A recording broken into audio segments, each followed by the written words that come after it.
Assalamu alaikum students, I am your physics teacher from Iskaria Education System. Today we will learn chapter number 2 kinematics, topic 2.1 rest and motion. Rest. An object does not change its position with respect to an observer. एक object अगर अपनी position change नहीं करता with respect to an observer, observer के लिहाज से देखें तो अगर उसकी पोजीशन चेंज नहीं हुई तो हम कहेंगे वो ऑब्जेक्ट रेस्ट पोजीशन पर है। जैसे कि आप देख सकते हैं ये मार्कर है, ये मेरे क्या है हैंड के ऊपर क्या है एक रेस्ट पोजीशन पर है। With the passage of time हम कह सकते हैं कि इसने अपनी पोजीशन चेंज नहीं की। इसकी एक एग्जांपल देख लेते हैं। अ bench in a park fixed under a tree. एक बेंच पार्क पर फिक्स्ड है अंडर अ ट्री, तो वो किस पोजीशन पर है? रेस्ट पोजीशन पर है। नेक्स्ट अगर आप देखें तो N object change its position. एक ऑब्जेक्ट अगर चेंज करता है अपनी पोजीशन को with the passage of time तो हम कह सकते हैं वो ऑब्जेक्ट हमारा मूव कर रहा है या मोशन में है। तो मोशन देख लेते हैं। An object change its position with respect to an observer. एक ऑब्जर्वर ऑब्जर्व कर रहा है कि अब हमारी के ऑब्जेक्ट की पोजीशन चेंज हो रही है with respect to an observer. तो एग्जांपल इसकी देख लेते हैं। A car is in motion if there change in its position with time. एक कार मूव कर रही है, जब कार मूव कर रही है तो with the passage of time वो अपनी पोजीशन को क्या कर रही है? चेंज कर रही है। नेक्स्ट टाइप्स ऑफ मोशन की तरफ हम forward. Types of motion, translatory motion. सबसे पहले हमारे पास 3 मेन टाइप्स हैं, translatory motion, vibratory motion and third rotatory motion. Translatory motion के आगे 3 मेन टाइप्स हैं, circular motion, rectilinear motion and random motion. तो हम आ जाते हैं translatory motion. If all point of a moving object move uniformly in the same direction such that there is no change in the object orientation। अगर एक point या एक object move कर रहा है सिर्फ अपने एक ही पॉइंट या एक ही डायरेक्शन में, और वो डायरेक्शन हम इधर कह सकते हैं वो डायरेक्शन लीनियर भी हो सकती है और कर्व भी हो सकती है।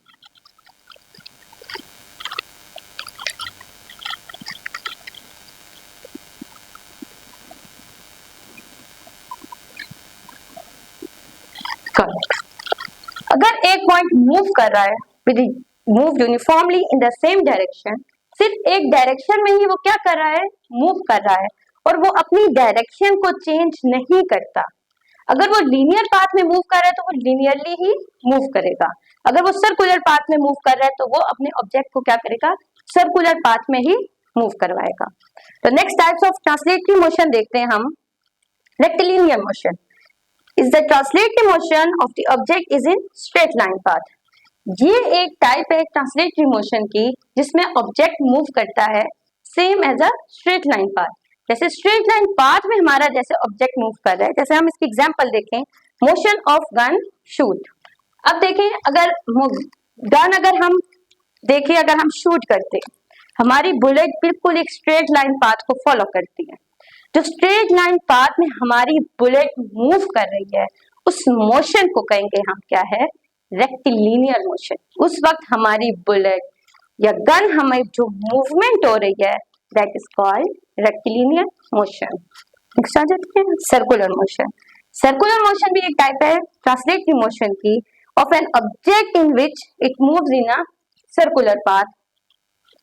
इसमें हम देखते हैं कि एक ऑब्जेक्ट है जो कि मूव करता है एक अपने सर्कुलर पाथ में, जैसे आप देख सकते हैं।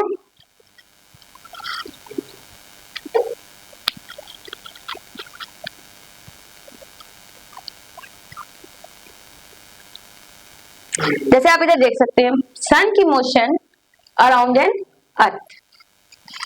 तो नेक्स्ट हम मूव करते हैं random motion is the translatory motion of an object with no specific path।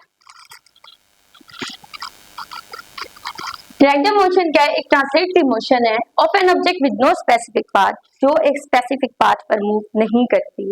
इधर अगर हम इसकी एग्जांपल लें तो मोशन ऑफ बर्ड्स, बर्ड्स की फ्लाइंग ऑफ बर्ड, जब बर्ड फ्लाई कर रहे होते हैं तो उस वक्त उनकी मोशन जो होगी वो रैंडम मोशन होगी, क्योंकि वो एक इरेगुलर मोशन, हम इसमें क्या कह सकते हैं, इरेगुलर पाथ पे जो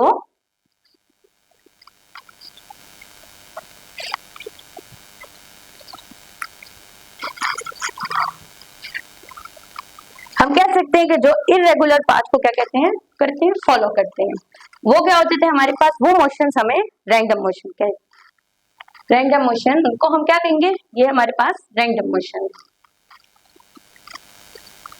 नेक्स्ट मूव करते हैं हम एक और टाइप्स में, टाइप्स रोटेटरी मोशन, एक ऑब्जेक्ट अपने ही एक्सिस के अराउंड मूव कर रहा हो, जैसे कि हम देख लेंगे एक्सिस, जैसे हम अगर एक्सिस की बात आई है, एक्सिस को एज हम क्या कह सकते हैं, एक लाइन, ऑब्जेक्ट मूव कर रहा है अपने ही लाइन के, ये एक जैसे ये लाइन है, अगर आप देखें लाइन है, हमारा ऑब्जेक्ट इसी लाइन के अराउंड ही क्या करेगा, मूव करेगा, तो उस मोशन को हम क्या कहेंगे, रोटेटरी मोशन। एग्जांपल इसकी देख लेते हैं, a ball is rotated around an axis, एक बॉल अगर हम अपने फिंगर के ऊपर अगर हम देखें तो हमने बास्केटबॉल अगर हमने रखी तो उसको हम अगर मूव कराते तो वो हमारी ही एक एक्सिस के ऊपर क्या करेगा, मूव करेगा, तो उस मोशन को उस वक्त हम क्या कहेंगे कि ये बॉल जो मोशन अपनी प्लेस कर रही है, ये मोशन कौन सी है, रोटेटरी मोशन। तो नेक्स्ट हम मूव करते हैं वाइब्रेटरी मोशन पर, when an object is moving forward and backward, एक ऑब्जेक्ट जो मूव करता है फॉरवर्ड भी और बैकवर्ड भी, और फिर वापस अपने मीन पोजीशन पर आ जाता है, उस पोजीशन को हम क्या कहेंगे, ये कौन सी हमारे पास वाइब्रेटरी मोशन है। नेक्स्ट सिंपल पेंडुलम, आपने सिंपल पेंडुलम देखा होगा कि हमारे पास अगर पेंडुलम है, अगर हम उसको क्या करते हैं, मूव करवाते हैं, तो सबसे पहले वो अपनी क्या करेगा, एक्सट्रीम पोजीशन पर जाएगा, देन अगेन वो क्या आ जाएगा, अपनी मीन पोजीशन पर वापस आ जाएगा, तो उस मोशन को हम उस वक्त कह सकते हैं कि हमारा पेंडुलम वाइब्रेटरी मोशन के को फॉलो कर रहा है। नेक्स्ट अगर हम वाइब्रेटरी मोशन को देखें तो हम देख सकते हैं हमारा मोबाइल जब वाइब्रेट पोजीशन पर होता है तो उस वक्त कह सकते हैं कि इस वक्त हमारे मोबाइल की जो मोशन है वो एज अ वाइब्रेटरी, हम अपने मोबाइल की वाइब्रेशन को भी एज एन वाइब्रेटरी मोशन कह सकते हैं। Thank you.